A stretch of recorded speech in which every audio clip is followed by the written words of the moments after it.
Thanks for clicking this video. Hi, I'm here, QRJ, in short for some weird reason.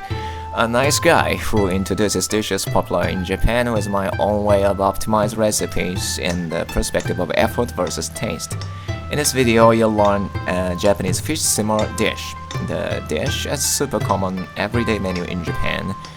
But compared to super popular dishes worldwide like sushi, people never be hyped for this dish.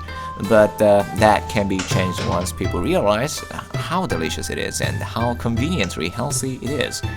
Also conveniently, almost any fish can be cooked in the same way, so learning one recipe from this just one video can be equivalent to knowing countless others as well. But the bottom line is that it's very yummy considering it's made in a no oil required cooking method.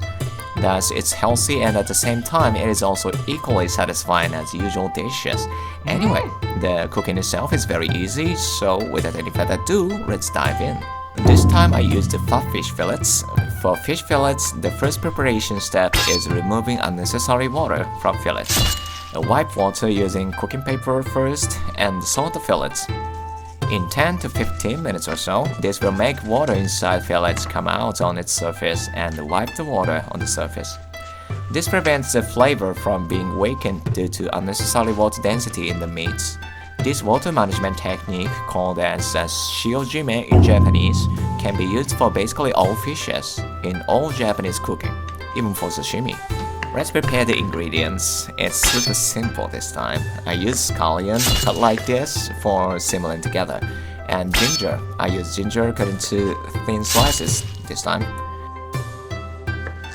And here's a tip, let's use tofu. Whenever you simmer something in Japanese soy sauce-based soup, simply you don't want to miss the opportunity to make super delicious tofu. The preparation is now done. For the simmering, the basic taste is always a 1:1:1 ratio of shoyu, sake, and mirin. Super convenient ratio to remember, right? I use 50 cc's of each shoyu, sake, and mirin. For the simmering process, shoyu, sake, and mirin and a suitable amount of water, that is 150 cc's or so this time, for the intended simmering time of 6 to 7 minutes will be used. The tip here is that having intended simmering time and following that plan is the key, because others can be adjusted later. To make this task easy, heat shoyu, sake, and mirin to remove alcohol in advance would be recommended. And here, I'd like to explain what people usually don't mention in cooking videos. Shoyu, sake, and mirin each involve fermentation type of natural cooking processes. So, compared to the factory-made artificial white powdered salts or sugars, using saltiness from shoyu or taste richness I call, and sweetness from sake and mirin are more natural way of seasoning and thus good for your health. Most cooking videos may suggest further adding sugar to this 1:1:1 ratio of shoyu, sake, and mirin, but I'd say it's too sweet, in my opinion. But it's your call to make adjustment for the balance if you want. The further tip here is to know what you want to avoid in advance. If the simmering time is too long or simmering soup is too strong, the fish fillets absorb too much taste from shoyu, sake, and mirin, and the flavor of the fillet itself can't be felt when it's eaten. You need to avoid that from happening. And here's another tip, the drop plate technique. Actually, I think I didn't have to use the drop plate for fillets not tall like this, but for the demonstration I used it anyway. Cooking paper like this can be used for the drop lid instead of using an actual lid. It has effects for enhancing steaming and efficient absorbance of taste from simmering soup. Put out lid and wait for the intended simmering time on middle heat, 6 to 7 minutes this time. Here's a tip. Some might say it should be 10 minutes on low heat for the simmering, but the shorter time using middle heat is simply my opinion, and I think this is just fine. It should depend on the size of the fillets or fish itself. In 5 or so minutes, it became like this. As you can see, fillets and tofu have absorbed color from shoyu. Please use a further 30 seconds to 1 minute for this effort of scraping and pouring sauce on fillets.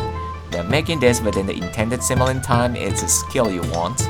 And I don't say that I'm a master of this, but that's why I can make this an ideal video for you, I think. My advice in this video is very realistic, at least. Anyway, after this, remove the fillets from the pan so that they won't absorb further shoyu taste anymore. From here, simmering the soup more and making it a sauce. Why do I still have some of the ingredients in the pan? Is because I intentionally make them have a very strong taste to go well, particularly with tofu. When it becomes like this, then pour it on the plate as a sauce, and the cooking is complete.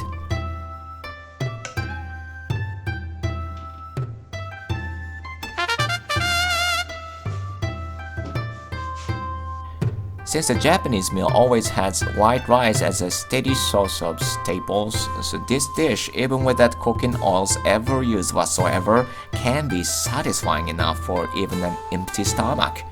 I also prepared miso soup using crabs, which by the way is the most gorgeous looking delicious variation of miso soup in my opinion.